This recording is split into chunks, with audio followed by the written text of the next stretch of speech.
नमस्कार दोस्तों, मैं शिव वाजिया आपके अपने YouTube चैनल पर एक बार फिर हार्दिक स्वागत और अभिनंदन करता हूं। अपने राजस्थान जियोग्राफी चल रहा था। राजस्थान जियोग्राफी के अंदर अपने भौतिक प्रदेश के अंदर सबसे पहले पश्चिमी रेगिस्तान के बारे में बात कर ली है, जो पूर्णतः कंप्लीट कर लिया है। यदि किसी ने पश्चिमी रेगिस्तान के अभी तक वीडियो नहीं देखे हैं तो आप पीछे राजस्थान जियोग्राफी की प्लेलिस्ट में जाकर वो वीडियो देख सकते हैं। तो अपने आज आगे बढ़ाते हैं इसको। आज जो अपने भौतिक प्रदेश पढ़ने वाले हैं उसका नाम रहेगा अरावली। यानी आज अपने किसके बारे में बात करेंगे? अरावली का। और अपना भौतिक प्रदेश नंबर कौन सा हो जाएगा? दूसरा हो जाएगा। अरावली अरावली प्रदेश बोल दो या अरावली पर्वतीय प्रदेश बोल दो, एक ही बात है। सबसे पहले अपने पश्चिमी रेगिस्तान की बात की थी। पश्चिमी रेगिस्तान को अपने पूर्णतः कंप्लीट रूप से पढ़ लिया है, जिसमें यदि किसी को कोई दिक्कत आती है तो आप कमेंट कर सकते हैं। इस वीडियो के डिस्क्रिप्शन में आप कमेंट कर सकते हैं, जिसका आपको जवाब दे दिया जाएगा। तो अरावली पर्वतीय प्रदेश के अंदर सबसे पहले मैं यदि बात करना चाहूं तो इस अरावली पर्वतीय प्रदेश के अंदर इस अरावली के सबसे पहले मैं क्षेत्रफल की बात करता हूं। किसकी बात करता हूं? क्षेत्रफल की। तो इसके अंदर जो क्षेत्रफल है वो कितना आता है? 9% क्षेत्रफल आता है। राजस्थान का कितना प्रतिशत आता है? 9% क्षेत्रफल अरावली के अंदर आता है। फिर अपने बात करते हैं क्षेत्रफल के बाद में यहाँ पर बात करते हैं भी जो ये अरावली पर्वतमाला है इसके अंदर जनसंख्या कितनी निवास करती है। यानी अपने जनसंख्या की बात करते हैं तो यहाँ पर जनसंख्या का जो प्रतिशत अपने को देखने को मिलता है वो कितने प्रतिशत है? 10% है। क्षेत्रफल कितना प्रतिशत है? 9% है। और जनसंख्या कितना प्रतिशत है? 10% है। उसके बाद में यदि मैं बात करना चाहूं तो अरावली, यदि आपसे पूछ ले अरावली किसका अवशेष है, तो मैंने सबसे पहले वीडियो में बताया था भी ये जो आपके राजस्थान के भौतिक प्रदेश है या जो भौतिक स्वरूप है उनके अवशेष का क्रम क्या रहेगा। सबसे पहले 33 गोंडवाना, यानी एक नंबर जो पश्चिमी रेगिस्तान है वहां पर 33 सागर का अवशेष है। तो नंबर 2 पर क्या आ जाएगा? अरावली है तो 33 गोंडवाना, यानी 2 नंबर पर क्या आ गया? गोंडवाना। तो अपने बोल सकते हैं ये किसका अवशेष है? गोंडवाना लैंड का। गोंडवाना लैंड का क्या है? ये अवशेष है। कौन है? अरावली पर्वतमाला। पश्चिमी रेगिस्तान किसका अवशेष था? 33 सागर का अवशेष था। अरावली किसका अवशेष है? गोंडवाना लैंड का अवशेष है। फिर यदि मैं बात करना चाहता हूं इसके निर्माण की, यानी अरावली पर्वतमाला है इसका निर्माण कब हुआ, तो अरावली पर्वतमाला का जो निर्माण है वो प्री कैम्ब्रियन काल में हुआ है। प्री कैम्ब्रियन काल में हुआ है। प्री कैम्ब्रियन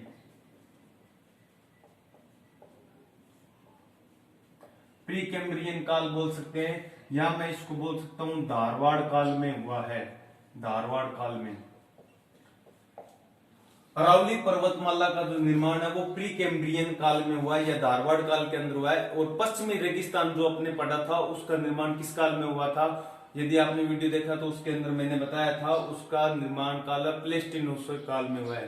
प्लेस्टिनोसिस काल के अंदर ये पश्चिमी रेगिस्तान का निर्माण हुआ है, जबकि प्री कैम्ब्रियन काल या धारवाड़ काल के अंदर किसका निर्माण हुआ है? अरावली का निर्माण हुआ है। अरावली के जो क्षेत्रफल है वो कितना? 9% है। जनसंख्या 10% है। अवशेष किसका? गोंडवाना लैंड का अवशेष है। फिर मैं यहाँ की यदि मैं जलवायु की बात करना चाहता हूँ तो जलवायु, तो जैसे आपने पश्चिमी रेगिस्तान पढ़ा तो पश्चिमी रेगिस्तान में अपने कारक भी यहाँ की जलवायु कैसी है? गर्म है। या आपने बोल सकते हैं यहाँ की जलवायु कैसी थी? शुष्क या अर्ध शुष्क प्रकार की थी। और यहाँ पर जो जलवायु रहेगी वो किस प्रकार की रहेगी? उपाद्र प्रकार की रहेगी। यानी जो आपके अरावली पर्वतमाला है या अरावली पर्वतीय प्रदेश है इसके अंदर जलवायु कैसी है? उपाद्र है। फिर मैं यहाँ पर यदि मैं बात करना चाहता हूं तो किसकी? वर्षा की। किसकी? वर्षा की। तो वर्षा के अंदर अपने देखा था भी जो रेगिस्तान है वहां पर तो 40 सेंटीमीटर वहां तक वर्षा होती है, और यहाँ पर 50 से लेकर 90 सेंटीमीटर तक वर्षा होती है। यानी पश्चिमी जो रेगिस्तान था उसके अंदर 0 से लेकर 40 सेंटीमीटर तक क्या होती थी? वर्षा होती थी। और यहाँ पर अपने बात करेंगे तो यहाँ पर कितनी होती है? 50 से 90 सेंटीमीटर तक क्या होती है? वर्षा होती है। फिर यदि मैं बात करना चाहूं तो अरावली की औसत ऊंचाई, जो अरावली है, तो अरावली की औसत ऊंचाई की यदि मैं बात करना चाहूं तो अरावली की औसत ऊंचाई अपने को देखने को मिलती है 930 मीटर। कितने मीटर है? 930 मीटर अरावली की क्या है? औसत ऊंचाई है।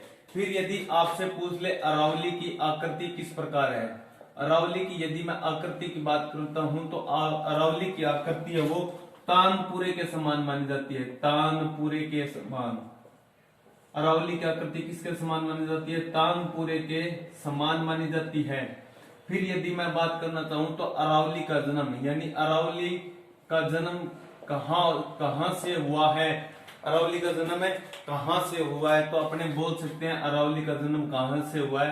अरब सागर से हुआ है। इसलिए अरब सागर को क्या कहते हैं? अरावली का पिता भी कहते हैं। क्या कहते हैं? अरावली का पिता कहते हैं। किसको? अरब सागर को कहते हैं। ये अपने बेसिक बात की है थोड़ी सी। सबसे पहले अपने बात किया अभी क्षेत्रफल कितना है? 9% है। अरावली पर्वतीय प्रदेश 9% क्षेत्रफल में फैला हुआ है, जबकि यहाँ पर जनसंख्या कितनी प्रतिशत निवास करती है? 10%। अवशेष किसका है? 33 गोंडवाना है। 33 गोंडवाना, तो 2 नंबर पर क्या आ जाएगा? गोंडवाना आ जाएगा। फिर अपने बात करते हैं निर्माण की, तो निर्माण कब हुआ है? प्री कैम्ब्रियन काल या धारवाड़ काल के अंदर हुआ है। जलवायु की या बात करते हैं तो जलवायु यहाँ पर किस प्रकार की? उपादर प्रकार की जलवायु है। फिर यदि मैं वर्षा की बात करना चाहूं तो वर्षा यहाँ पर कितनी होती है? 50 से 90 सेंटीमीटर तक क्या होती है? वर्षा होती है। अरावली की यदि मैं औसत ऊंचाई की बात करना चाहूं तो अरावली की औसत ऊंचाई कितनी होती है? 930 मीटर होती है। फिर मैंने बात की थी भाई अरावली की आकृति किसके समान है, तो अरावली की आकृति तानपुरे के समान है। फिर अरावली का जन्म कहां से हुआ है? अरब सागर से हुआ है, इसलिए अरब सागर को अरावली का क्या कहा जाता है? पिता कहा जाता है। फिर मैं यदि अरावली के अंदर थोड़ी सी बात करना और चाहता हूं, अरावली अरावली एक क्या है? पर्वत है। क्या है? पर्वत है, लेकिन बहुत ही क्या है? ये प्राचीनतम है। क्या है? प्राचीनतम है, यानी अरावली सबसे प्राचीनतम है विश्व के अंदर। सबसे प्राचीनतम विश्व में सर्वाधिक, या ऐसे बोल सकते हैं विश्व की सबसे प्राचीनतम पर्वतमाला है। विश्व की सबसे प्राचीनतम पर्वतमाला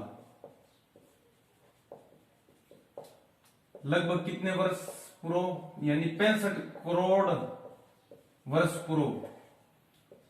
यानी अरावली का जन्म 65 करोड़ वर्ष पूर्व हुआ था। यानी अपने बोल सकते हैं विश्व की सबसे प्राचीनतम पर्वतमाला है कौन सी? अरावली।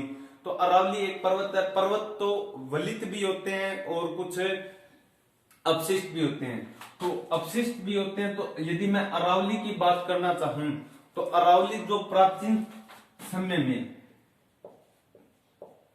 अरावली है जो प्राचीन समय में कैसा था? वलित पर्वत था। किस प्रकार था? वलित पर्वत था। लेकिन यदि मैं प्रेजेंट टाइम यानी वर्तमान में इसकी बात करना चाहूं तो वर्तमान में ये किस प्रकार का हो गया? ये अपशिष्ट प्रकार का हो गया है।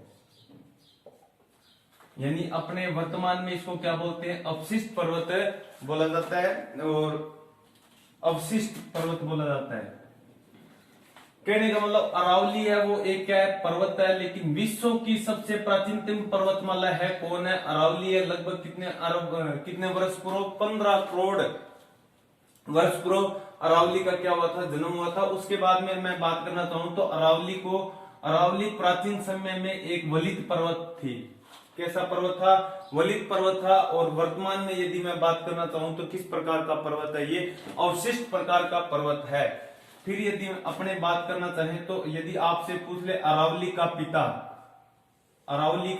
पिता कौन है, तो आपने अभी पढ़ा था अरावली का पिता कौन है? अरब सागर। यानी अरब सागर से अरावली की उत्पत्ति होती है, यानी जन्म स्थान क्या है? अरब सागर है। और यदि आपसे पूछ ले मूल जड़, यानी अरावली की मूल जड़ क्या है? मूल जड़, या फिर पूछ ले अरावली की शुरुआत कहां से होती है, तो अरब सागर में एक जगह है मिनिकोय द्वीप। मिनिकोय द्वीप है, वहां से अरावली की क्या होती है? शुरुआत होती है। इसलिए अरब सागर को अरावली का क्या कहा जाता है? पर्वत। अरावली का पिता किसे कहा जाता है? अरब सागर को कहा जाता है। अपने अरावली की बात की, अरावली विश्व की सबसे प्राचीनतम पर्वतमाला है। प्राचीन समय में ये किस प्रकार का पर्वत था? वलित पर्वत था। वर्तमान में किस प्रकार का है? अवशिष्ट प्रकार का है। और अरावली का पिता कौन है? अरब सागर है। यदि मूल जड़ या अरावली की शुरुआत की बात करते हैं तो अरावली की जो शुरुआत है वो मिनिकोय द्वीप से हुई है। कहां पर हुई है? मिनिकोय द्वीप से हुई है। एक बार आप इसका स्क्रीनशॉट ले लीजिए, फिर अपने नेक्स्ट आगे बात करते हैं।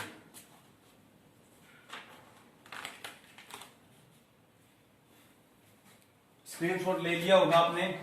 ये तो अरावली के बारे में एक नॉर्मल सी बातें थी, यहां से भी एग्जाम के अंदर क्वेश्चन आते हैं।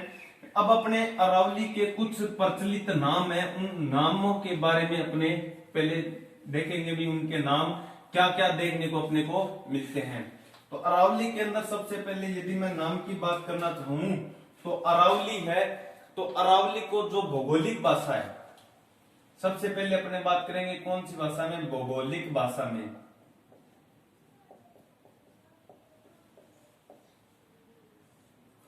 अरावली को भौगोलिक भाषा के अंदर क्या कहा जाता है? तो अरावली को भौगोलिक भाषा के अंदर मेरू कहा जाता है।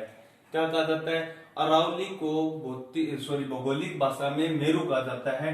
फिर मैं यदि बात करना चाहूं तो अरावली को राजस्थानी भाषा में क्या कहा जाता है? तो अरावली को राजस्थानी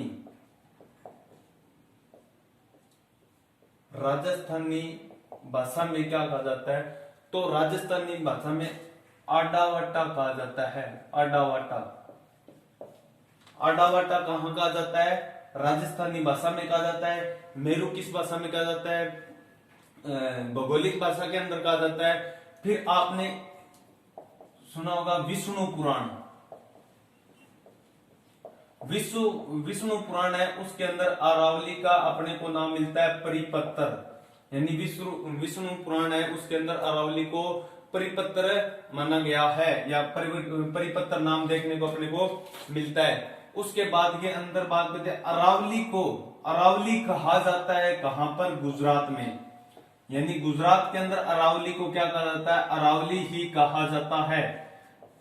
अरावली नाम है वो अपने को गुजरात में देखने को मिलता है, या गुजरात में अरावली को अरावली ही बोला जाता है। फिर अपने देखते हैं तो बूंदी के अंदर अपने को अरावली का जो नाम है वो मिलता है आड़ावल। बूंदी के अंदर क्या नाम है? आड़ावल। ये कुछ एक जो अरावली है पर्वतमाला, उसके अपने को नाम देखने को मिलते हैं। दोबारा से यदि मैं बात करना चाहूं तो भौगोलिक भाषा में क्या कहा जाता है? मेरू। राजस्थानी भाषा में क्या कहा जाता है? आड़ावाटा। विष्णु पुराण में क्या मिलता है? परिपत्र। गुजरात में अरावली, बूंदी में आड़ावल। ये अरावली पर्वतमाला के कुछ प्रचलित नाम है। अब यदि मैं एक बात देखना चाहता हूं तो अरावली की स्थिति की यदि मैं बात करना चाहता हूं तो जैसे मान लेते हैं अपने ये क्या है? राजस्थान है। ये अपना क्या है? राजस्थान मान लेता हूं। और राजस्थान के इस साइड में अपने को क्या मिलता है? गुजरात। इधर क्या अपने गुजरात है, और इधर अपने क्या है? दिल्ली है। क्या है? दिल्ली है। तो अब जो ये अरावली है वो गुजरात से लेकर कहां तक है? दिल्ली तक है। कहां तक है? दिल्ली तक है। अब दिल्ली में कहां तक है वो अपने अभी बात कर लेंगे। तो गुजरात में एक जगह है, कौन सी? पालनपुर। गुजरात में एक जगह कौन सी है? पालनपुर। इस पालनपुर से लेकर दिल्ली में एक पहाड़ी है जिसका नाम क्या है? रायसीना पहाड़ी। रायसीना पहाड़ी। इस रायसीना पहाड़ी पर क्या बना हुआ है? राष्ट्रपति भवन भी बना हुआ है। क्या बना हुआ है? राष्ट्रपति भवन बना हुआ है। यहां तक अपने को अरावली देखने को मिलती है। गुजरात के पालनपुर से दिल्ली के रायसीना पहाड़ी तक अपने को देखने को मिलती है।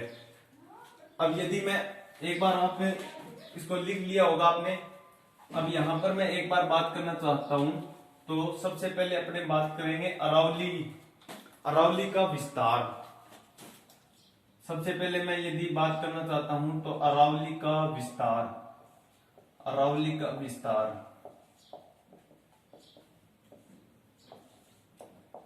अरावली का देखो, इधर गुजरात है, इधर राजस्थान है, और इधर क्या है, दिल्ली है। तो राजस्थान से इधर निकलते ही क्या आ जाता है आपका, हरियाणा आ जाता है। तो कहने का मतलब है, राज्य जो अरावली का विस्तार है वो कितने राज्यों में है, 3 राज्यों में है। 3 राज्यों प्लस में एक केंद्र शासित प्रदेश के अंदर है। 3 राज्यों प्लस में एक केंद्र शासित प्रदेश के अंदर है। यदि राज्य पूछ ले तो आप बोलोगे 3 राज्य, और केंद्र शासित पूछ ले प्रदेश कितने, तो आप बोलोगे 3 राज्य और एक केंद्र शासित प्रदेश के अंदर अपने को अरावली का विस्तार देखने को मिलता है। अब यदि मैं अरावली की कुल लंबाई की बात करना चाहता हूं, यानी अरावली है, इसकी कुल लंबाई कितनी है, तो कुल लंबाई की बात करना चाहता हूं, यानी यहां से इस गुजरात के पालनपुर से लेकर दिल्ली की जो रायसीना पहाड़ी है, यहां तक अपने बात करते हैं तो अरावली की जो कुल लंबाई है वो अपने को मिलती है 692 किलोमीटर। गुजरात के पालनपुर से दिल्ली की रायसीना की जो पहाड़ी है वहां पर अपने को इसकी लंबाई कितनी है, 692 किलोमीटर है। ये 692 कहां से कहां तक है, लिख देते हैं पालनपुर। और पालनपुर कहां है, गुजरात में। पालनपुर गुजरात से रायसीना पहाड़ी दिल्ली, रायसीना पहाड़ी दिल्ली तक है अपने को देखने को मिलता है। और इस रायसीना पहाड़ी पर क्या है, राष्ट्रपति भवन है। ये तो पूरी अरावली की बात होगी। अब यदि मैं बात करना चाहता हूं राजस्थान के अंदर, राजस्थान में यदि मैं लंबाई की बात करना चाहता हूं, राजस्थान में लंबाई, तो राजस्थान में लंबाई की बात करना चाहता हूं, राजस्थान के अंदर जो लंबाई है वो कितनी है, 550 किलोमीटर है। कितने किलोमीटर है, 550 किलोमीटर। यानी राजस्थान यहां से स्टार्ट होगा, यहां से लेकर यहां तक जो अपने को लंबाई है वो कितनी मिलेगी, 550 किलोमीटर। 550 किलोमीटर, यानी अपने बोल सकते हैं जो ये पूरी अरावली जो अपने आप में 100% है, उसका 80% हिस्सा कहां पर है, राजस्थान के अंदर है।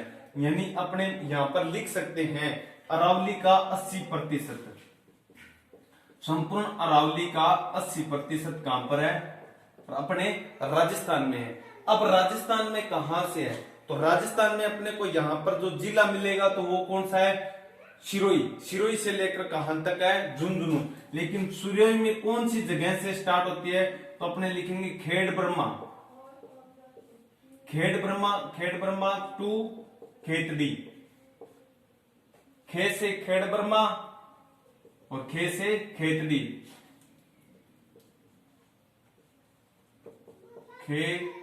खेड़ ब्रह्मा टू खेतड़ी। और खेतड़ी कहां पर है, सभी को पता है, झुंझुनू के अंदर है। ये अपने को राजस्थान के अंदर अरावली की अपने को कुल लंबाई मिलती है। और इस राजस्थान की जो आपके अरावली है, इसके अंदर कुल कितने जिले आ जाते हैं, 13 जिले इस अरावली पर्वतीय प्रदेश के अंदर आ जाते हैं। 550 किलोमीटर के अंदर जो अरावली का 80% है। यदि अपने इसकी बात करते हैं दिशा, यानी अरावली की यदि मैं दिशा की बात करना चाहूं, तो यदि किसी भी स्थान की अपने को दिशा करनी होती है तो वहां पर अपने प्लस का निशान लगा लेते हैं।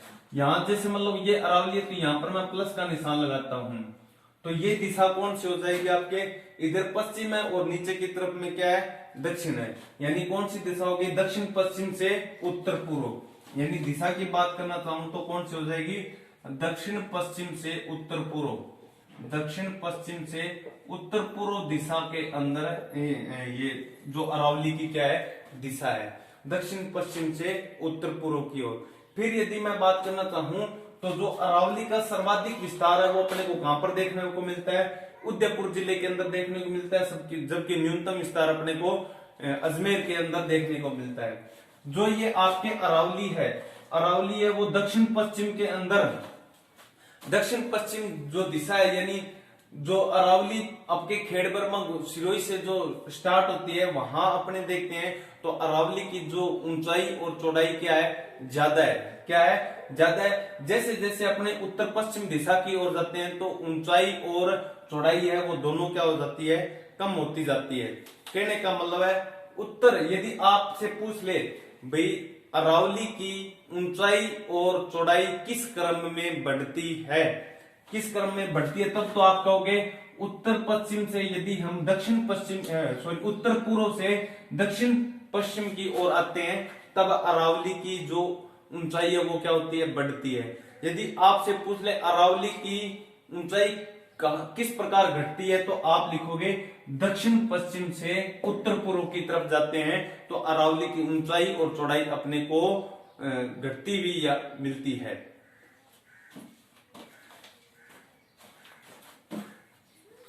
अपने यहां पर लिख लेते हैं।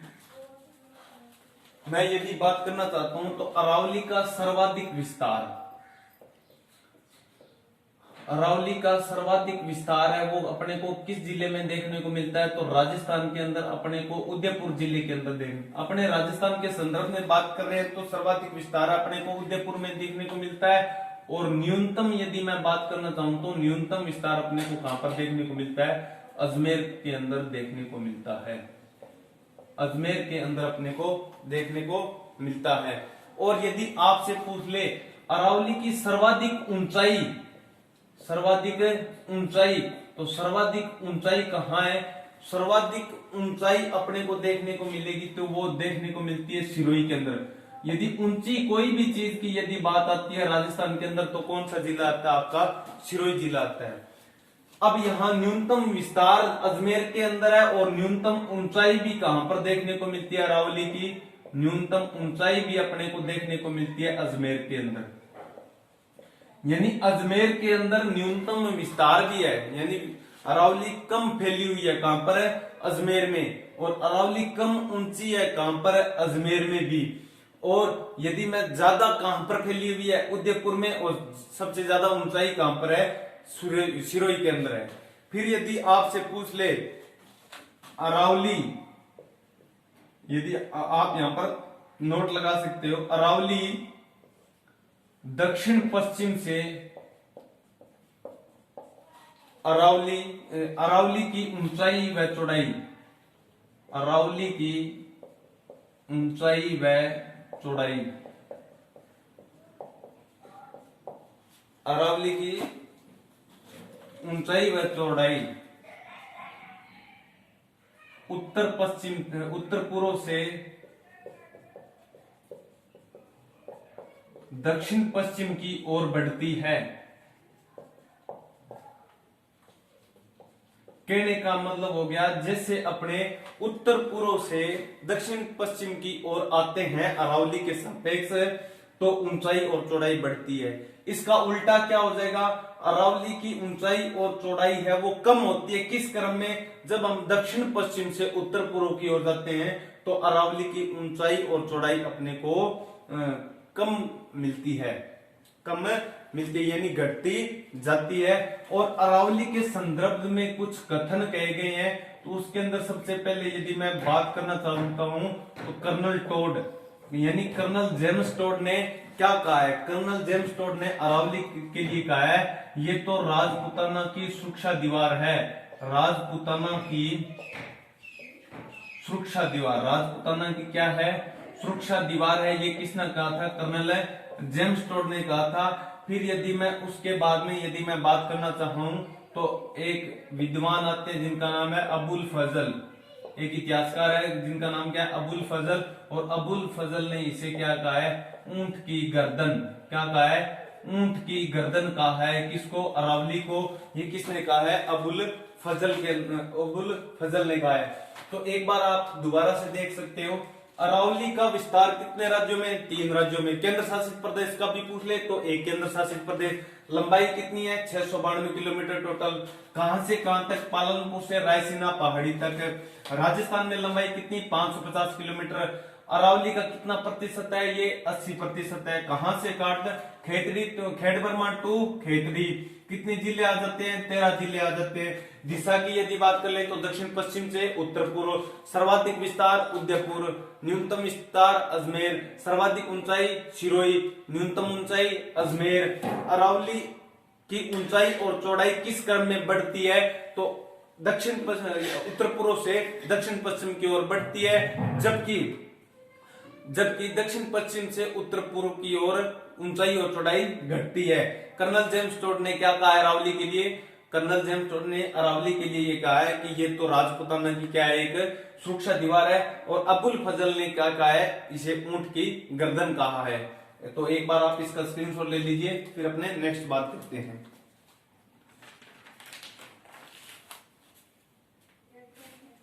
स्क्रीनशॉट ले लिया होगा आपने। अब अपने अरावली की कुछ एक विशेषताओं की बात कर लेते हैं। अरावली बिल्कुल सिंपल है, इसके अंदर अपने को मेन उस पर फोकस करना है, चोटियां हैं उनकी, चोटियां और जो पहाड़ियां उनके अंदर फोकस करना है। लगभग क्वेश्चन वहीं से अपने को देखने को मिलता है। अब मैं अरावली की विशेषताओं की बात करता हूं। अरावली की विशेषता यानी अपने विशेषता पढ़ेंगे किसके संदर्भ में? राजस्थान के संदर्भ में। तो सबसे पहले यदि मैं बात करना चाहूं तो सबसे पहले आता है, ये राजस्थान को कितने भागों में बांटती है? 2 भागों में। राजस्थान को 2 भागों में बांटती है। और मैंने इसे पश्चिमी रेगिस्तान के अंदर भी बताया था किस प्रकार है बांटती है। जैसे ये आपका राजस्थान है, तो ये राजस्थान है, तो अरावली इस प्रकार है। तो अरावली के इधर तो क्या कहलाता है? पश्चिमी राजस्थान, और इधर क्या कहलाता है? पूर्वी राजस्थान। तो ये अरावली है वो राजस्थान को कितने भागों में बांट रही है? 2 भागों में बांट रही है, पश्चिमी राजस्थान और पूर्वी राजस्थान। इसलिए मैंने ये कहा भी राजस्थान को कितने भागों में बांटती है? 2 भागों में बांटती है। फिर मैं बात करना चाहता हूं, महान जल विभाजक रेखा का कार्य करती है। महान जल विभाजक रेखा, जल विभाजक रेखा का कार्य करती है।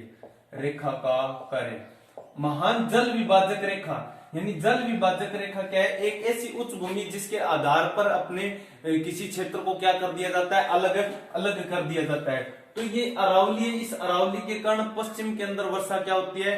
कम होती है, जबकि पूर्वी राजस्थान के अंदर वर्षा क्या होती है? ज्यादा होती है। इसका मतलब ये एक जल विभाजक का क्या कर रही है? कार्य कर रही है। फिर मैं यदि अरावली की बात करना चाहूं तो अपने को ये अरावली है, सबसे ज्यादा अपने को राजस्थान में जो अपने को खनिज देखने को मिलते हैं तो वो अपने को अरावली के अंदर देखने को मिलते हैं। यानी मैं बोल सकता हूं खनिज संपदा की दृष्टि से समृद्ध है। खनिज संपदा की दृष्टि से क्या है? ये समृद्ध है। फिर यदि मैं बात करना चाहूं तो अरावली की एक विशेषता और बात, ये मरुस्थलीकरण के प्रसार को रोकती है। और इसे मैंने पश्चिमी रेगिस्तान के अंदर भी बताया था भी, मरुस्थलीकरण के प्रसार को रोकती है। मरुस्थलीकरण के प्रसार को रोकती है, क्योंकि पश्चिमी रेगिस्तान के अंदर मैंने बताया था कि जो मरुस्थल है वो पश्चिम से पूर्व की ओर क्या कर रहा है? मार्च कर रहा है। क्या कर रहा है? मार्च कर रहा है, यानी रेत आगे जा रही है। तो ये अरावली क्या करती है? उस रेत को पश्चिम से पूर्व की ओर जाने के लिए क्या करती है? रोकती है। और यदि मैं बात करना चाहूं तो यदि मैं बात करना चाहूं तो अरावली से अधिकांश राजस्थान में अधिकांश नदियों का उद्गम होता है। अधिकांश नदियों का उद्गम स्थल है कौन है? अरावली। अधिकांश नदियों का उद्गम स्थल है। मैंने अधिकांश नदियों का कहा है, न कि सभी नदियों का। यदि एग्जाम के अंदर आ जाए सभी नदियों का उद्गम स्थल क्या अरावली है, तो आपका उत्तर रहेगा नहीं। अरावली सभी नदियों का उद्गम स्थल नहीं है, अरावली अधिकांश नदियों का उद्गम स्थल है। फिर यदि मैं नेक्स्ट यदि बात करना चाहूं तो राजस्थान की जलवायु पर भी इसका प्रभाव पड़ता है। राजस्थान की जलवायु पर प्रभाव, तो राजस्थान की जलवायु पर प्रभाव किस प्रकार पड़ता है? तो वो अपने को जलवायु वाले टॉपिक के अंदर अपने को देखने को मिल जाएगा, जिसके अंदर अपने विस्तार से बात करेंगे। तो ये कुछ एक विशेषता थी किसकी? अरावली की। राजस्थान को 2 भागों में बांटती है, पूर्वी राजस्थान, पश्चिमी रेगिस्तान। महान जल विभाजक रेखा का कार्य करती है। पश्चिमी रेगिस्तान में कम बारिश और पूर्वी राजस्थान में ज्यादा बारिश। खनिज संपदा की दृष्टि से संपन्न है या समृद्ध है। कहने का मतलब अपने को यहाँ पर खनिज अत्यधिक मात्रा में देखने को मिलते हैं। फिर मरुस्थलीकरण के प्रसार को रोकती है, यानी पश्चिम रेगिस्तान से जो पूर्व की ओर जो रेगिस्तान का मार्च हो रहा है उसको रोकने में सहायता करती है। अधिकांश नदियों का उद्गम स्थल कौन है? अरावली, न कि सभी नदियों का उद्गम स्थल है। फिर जलवायु पर भी प्रभाव किसका पड़ता है? अरावली का प्रभाव पड़ता है। अब अपने अरावली के को 3 भागों में बांटा गया, उसके बारे में अपने बात करते हैं। यानी अरावली को अपने कितने टुकड़ों में बांट लेंगे? 3 टुकड़ों में बांट लेंगे। जैसे मान लो ये अपने अरावली है, इसके अपने कितने टुकड़े कर देंगे? 3 टुकड़े कर देंगे। तो ये जो टुकड़ा कहलाएगा, ये कहलाएगा आपके उत्तरी अरावली। ये आपका क्या कहलाएगा? बीच में है, यानी मध्य अरावली। और ये आपके हो जाएगा दक्षिण अरावली। यानी 1 नंबर उत्तरी अरावली हो जाएगा, 2 नंबर मध्य अरावली हो जाएगा, 3 नंबर दक्षिण अरावली हो जाएगा। यानी अरावली को अपने 3 भागों में बांट लिया, उत्तरी अरावली, मध्य अरावली, दक्षिण अरावली। सबसे पहले अपने किसके बारे में पढ़ेंगे? उत्तरी अरावली के बारे में पढ़ेंगे। उत्तरी अरावली,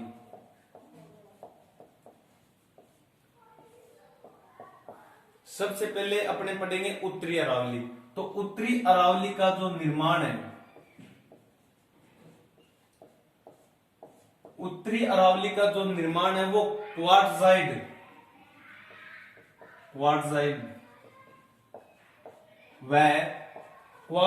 व फाइलाइट सेलों से बना है। क्वार्टजाइड और फाइलाइट सेलों से किसका निर्माण हुआ है? उत्तरी अरावली का निर्माण हुआ है। यदि उत्तरी अरावली की औसत ऊंचाई की बात करते हैं, वैसे अरावली की औसत ऊंचाई कितनी है? 930 मीटर अपने पढ़ा है। लेकिन यदि आपसे पूछ ले उत्तरी अरावली की औसत ऊंचाई कितनी है, तो आप कहोगे 450 मीटर है। कितनी है? 450 मीटर है। और यदि आपसे पूछ ले अरावली का उत्तरी अरावली का विस्तार कहां से कहां तक है, तो आप लिख सकते हो उत्तरी अरावली का जो विस्तार है वो अपने को जयपुर से झुंझुनू तक देखने को मिलता है। जयपुर से झुंझुनू तक क्या है? उत्तरी अरावली है। अब उत्तरी अरावली के अंदर जो अपने को सबसे ध्यान देने योग्य बात याद रखनी है, वो क्या है? सर्वोच्च चोटी। यानी उत्तरी अरावली की जो सर्वोच्च चोटी है उसके बारे में यदि मैं बात करना चाहूँ, अपने को याद रखना है, यहां से सबसे इंपॉर्टेंट चीज है, प्रश्न यहीं से आएगा, सर्वोच्च चोटी। यानी उत्तरी अरावली की सबसे सर्वोच्च चोटी की बात करता हूं। उत्तरी यानी ऊपर, और ऊपर कौन है? रघु है। कौन है? रघु है। ऊपर कौन है? रघु है। यानी अपने बोल सकते हैं रघुनाथगढ़। रघुनाथगढ़ है वो अपने को कहां देखने को मिलती है? सीकर के अंदर। कहां पर है? सीकर के अंदर। और रघुनाथगढ़ की जो ऊंचाई है वो कितनी है? 1055 मीटर है। अपने को ऊंचाई भी साथ में याद रखनी पड़ेगी, ज्यादा नहीं, 3-4 कम से कम अपने को 3-4 चोटियां हर, जो जैसे उत्तरी अरावली, दक्षिण अरावली है, इनकी अपने को चोटियां पता होनी चाहिए, 3 से 4। तो फिर अपने नेक्स्ट बात करते हैं। तो नंबर 2 पे आती है मालखेत। ये भी अपने को कहां पर देखने को मिलती है? सीकर के अंदर देखने को मिलती है। और इसकी ऊंचाई कितनी है? 1052 मीटर है। मालखेत होगी, रघुनाथगढ़ होगी। उसके बाद में बात कर लोहागरल। जो ये लोहागरल है वो भी अपने को ये अपने को देखने को कहां मिलती है? झुंझुनू के अंदर देखने को मिलती है। और लोहागरल की जो ऊंचाई है वो कितनी है? 1051 मीटर है। यानी 55, 52, 51। और यदि मैं लास्ट इसके अंदर लोहागरल के बाद में यदि बात करना चाहूं तो खो। और खो कहां है? जयपुर में। खो कहां है? जयपुर में। और इसकी ऊंचाई कितनी है? 920 मीटर है। सबसे पहले रघु, ऊपर कौन है? रघुनाथगढ़, मालखेत, लोहागरल और खो। रघुनाथगढ़ कितनी है? 1055, मालखेत 1052, लोहागरल 1051 और खो 920। यानी 1055, 1052, 1051, 920 ये उत्तरी अरावली की सर्वोच्च चोटियां थी। अब उत्तरी अरावली के अंदर कुछ पहाड़ियां हैं। उन पहाड़ियों के बारे में यदि मैं बात करना चाहूं तो वो कौन कौन सी है? तो मुख्य पहाड़ियों की अपने बात करें, वैसे तो बहुत है, पहाड़ियों की बात करना चाहूं तो सबसे पहले आता है एक उदयनाथ पहाड़ी। उदयनाथ पहाड़ी। अब कई सोचेंगे उदयनाथ पहाड़ी उदयपुर में है, लेकिन उदयनाथ पहाड़ी उदयपुर में नहीं है। कहां पर है? अलवर में है। कहां पर है, अलवर में। उसी प्रकार एक जोधपुरा सभ्यता होती है, तो कई बार अभ्यर्थी क्या सोचता है जोधपुरा सभ्यता है, तो इसका मतलब जोधपुर में है। नहीं, जोधपुरा सभ्यता वो जोधपुर में नहीं, जयपुर के अंदर है। उसी प्रकार उदयनाथ पहाड़ी है, वो उदयपुर में नहीं है, कहां पर है अपने को, अलवर के अंदर है। फिर भुट्टों का बानगढ़, यानी बानगढ़ पहाड़ी भी कहां पर है, अलवर के अंदर है। बानगढ़ पहाड़ी भी कहां पर है, अलवर के अंदर है। फिर यदि मैं बात करना चाहूं बैराज भी अपने को कहां पर देखने को मिलती है, अलवर के अंदर। फिर यदि मैं बात करना चाहूं तो जयगढ़ कहां पर है, जयपुर में है, सबको पता है। नाहरगढ़ भी कहां पर देखने को मिलती है अपने को, जयपुर के अंदर देखने को मिलती है, जयपुर के अंदर देखने को। दमदम में यहाँ पूजा होती है, दमदम पहाड़ी भी कहां पर, जयपुर के अंदर है। और फिर यदि मैं बात करना चाहूं तो बिलाली पहाड़ी भी अपने को कहां पर देखने को मिलती है, जयपुर के अंदर देखने को मिलती है। ये कुछ एक पहाड़ियां थी। मुख्य रूप से अपने को ये सर्वोच्च चोटियां याद रखनी है। सबसे पहले रघुनाथगढ़, उसके बाद में ये मालखेत के बाद में लोहागरल के बाद में खो। ये कुछ एक पहाड़ियां थी। एक बार आप इसका स्क्रीनशॉट ले लीजिए।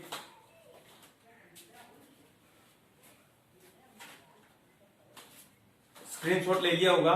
आशा करता हूं ये वीडियो पसंद आया होगा। नेक्स्ट वीडियो के अंदर अपने मध्य अरावली और दक्षिण अरावली दोनों एक साथ कंप्लीट कर लेंगे, और उसी के साथ में अपना सेकंड पार्ट है जो अरावली पर्वतीय प्रदेश है वो कंप्लीट हो जाएगा। यदि वीडियो आपको पसंद आता है तो लाइक, शेयर और कमेंट करें, और चैनल को भी सब्सक्राइब करें।